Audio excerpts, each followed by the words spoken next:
Market या मंदिर छोड़ता है और कभी कभी बाजार से उसका सामान भी ले आता है। एक दिन रतनलाल योगेश्वर से कहता है, साहब, आपके पास गाड़ी है, फिर भी आप कभी कभी रिक्शा से क्यों जाते हो? इन शहर की गलियों को आराम से देखना मुझे बहुत पसंद है। ठीक है साहब, मैं चलता हूं, कल फिर आऊंगा। अरे रतनलाल, रुको तो। मैंने सुना है कि तुम अपनी बेटी को कुछ पैसों के बदले किसी को दे रहे हो। अब अभी किसी को बेचे नहीं तो क्या करे साहब। एक छोटा बेटा है, उसको पढ़ाना भी है, उसकी देखभाल भी करनी है, और अगर मैं बेटी को घर में रखूंगा तो उसकी शादी कैसे करूंगा साहब। तुमको कितने पैसे मिल रहे हैं? अब 50,000 साहब। देखो, मैं तुमको पूरे 20 लाख रुपए देता हूं। तुम अपनी बेटी संध्या को मुझे दे दो। हैं? अब 20 लाख? धन्यवाद साहब, धन्यवाद। मैं कल ही उसे आपके पास छोड़ जाऊंगा साहब। अगले दिन रतनलाल संध्या को हमेशा के लिए योगेश्वर के यहाँ छोड़ आता है और बदले में 20 लाख रुपए लेकर घर आ जाता है। रतनलाल जिंदगी में पहली बार इतने पैसे पाकर बौखला गया। उसने एक अच्छा घर लिया। कुणाल, अब हमें कोई चिंता नहीं है, तू अब अच्छे से पढ़, खूब मन लगाकर पढ़ाई करना। पापा, मुझे पढ़ाई करना अच्छा नहीं लगता। अरे तूने अगर ज्यादा बकवास की ना तो बहुत मारूंगा। कल से तू अच्छे स्कूल में जाएगा तो जाएगा, हाँ बस। कुणाल का एडमिशन एक अच्छे स्कूल में हो जाता है, लेकिन आए दिन स्कूल से शिकायत आती ही रहती है। 10 साल बाद एक दिन प्रिंसिपल मैडम रतनलाल को स्कूल में बुलाती है। रतनलाल, आपका बेटा कुणाल बहुत आवारा हो गया है और ये बिल्कुल भी पढ़ाई नहीं करता है, बल्कि उसका दिमाग गलत कामों में जा रहा है। अब मैं उससे बात करूंगा मैडम। ठीक है, आज ये आखिरी मौका है, अगली बार तो मैं उसे स्कूल से ही बाहर निकाल दूंगी। रतनलाल घर आ जाता है और कुणाल से कहता है, कुणाल बेटा, मैं तुम्हारे ऊपर इतना पैसा लगा रहा हूं, फिर भी तुम स्कूल में सही से क्यों नहीं पढ़ते हो? आप तो रहने ही दीजिए, मैं सब जानता हूं कि ये पैसा कहां से आया है। और वैसे भी अब ये पैसा मेरा है, मेरा जो भी मन होगा मैं करूंगा। आज के बाद मैं कभी स्कूल नहीं जाने वाला। रतनलाल को अपनी बेटी की याद आती है और वो रोने लगता है। 5 साल बाद कुणाल एक दिन एक लड़की को शादी करके घर ले आता है। पिताजी, ये मेरी पत्नी है स्वीटी। तुमने शादी कर ली? हाँ, शादी कर ली मैंने, दिखाई नहीं दे रहा? और अब से आप फिर से कमाना शुरू कर दो, बहुत बैठ कर खा लिया। कुणाल, तुम इस बुड्ढे को घर में क्यों रख रहे हो? देखो ना, ये शराब पीता है, इसे घर से बाहर निकाल फेंको। अरे स्वीटी, ये मेरे पापा है, कैसे बाहर निकाल दूं? और वैसे भी घर में कोई तो चाहिए ना काम करने वाला, नौकर समझ कर रख लो। इस बुड्ढी को तो घर से बाहर निकाल कर ही रहूंगी मैं कब तक इसके लिए खाना बनाऊंगी? स्वीटी एक दिन घर के बाहर पार्क में अपनी दोस्तों के साथ बैठी होती है। तभी वो रतनलाल को बुलाती है। पिताजी, मेरे कमरे में मैं अपना फोन छोड़ आई हूँ, जरा ला कर तो देना।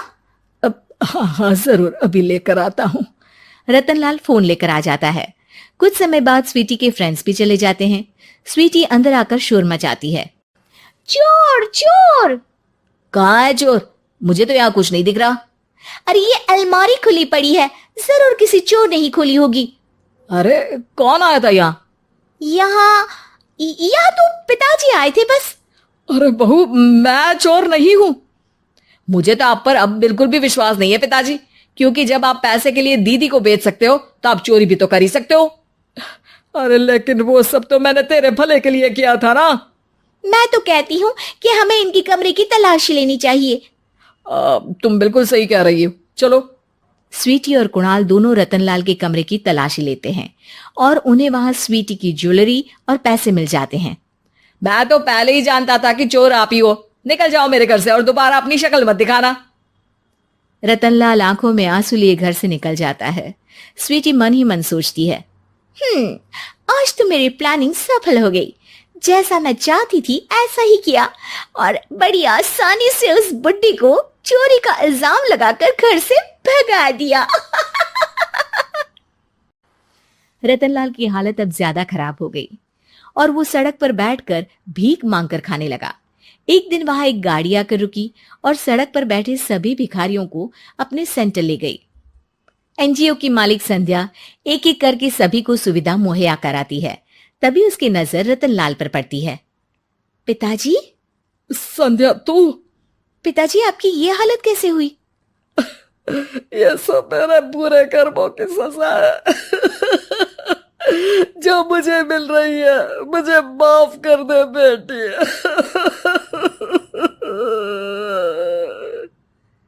पिताजी, मैं आप पर बिल्कुल भी गुस्सा नहीं हूं, क्योंकि आपने मुझे यहाँ भेजकर अच्छा ही किया। मेरी जिंदगी बदल गई। लेकिन ये सब हुआ कैसे बेटा? आप ये नए कपड़े पहनो, तब तक मैं योगेश्वर अंकल को बुला कर लाती हूँ। योगेश्वर अंकल? हाँ अंकल। योगेश्वर जी ने तुझसे शादी नहीं की थी? नहीं तो पापा, उन्होंने तो मुझे पढ़ा लिखा कर इस काबिल बनाया है कि मैं आज सबकी सेवा कर पा रही हूँ। रतनलाल पश्चाताप करके रोता रहता है। तभी योगेश्वर भी वहां आ जाता है। रतनलाल जी, आपकी ये हालत कैसे हुई? इतने सारे पैसों के बावजूद भी? क्योंकि मैंने बेटे और बेटी में भेदभाव किया था। लेकिन आपने ये कैसे किया? मुझे ये जानना है, बताइए। सालों पहले जब संध्या छोटी थी, तब मैंने एक बार एक आदमी से तुम्हें बात करते हुए सुना था, जो कुछ पैसों में संध्या को तुमसे खरीद कर शादी करना चाहता था। मैं उस समय एनजीओ में बच्चों के लिए ही काम कर रहा था और मैं किसी भी लड़की की जिंदगी खराब होते नहीं देख सकता था। इसलिए मैंने अपने जीवन की कमाई का एक बड़ा हिस्सा तुम्हें दे दिया था। सच में कितना गलत था मैं। मुझे माफ कर दो। अब आप दोनों मेरे साथ घर चलो और आज मैं अपना सच्चा प्रायश्चित करना चाहता हूं। योगेश्वर और संध्या रतनलाल के साथ घर जाते हैं। स्वीटी दरवाजा खोलती है। चोर भिखारी, तू फिर से आ गया? चल भाग यहाँ से बुड्ढे। ये घर तुम्हारे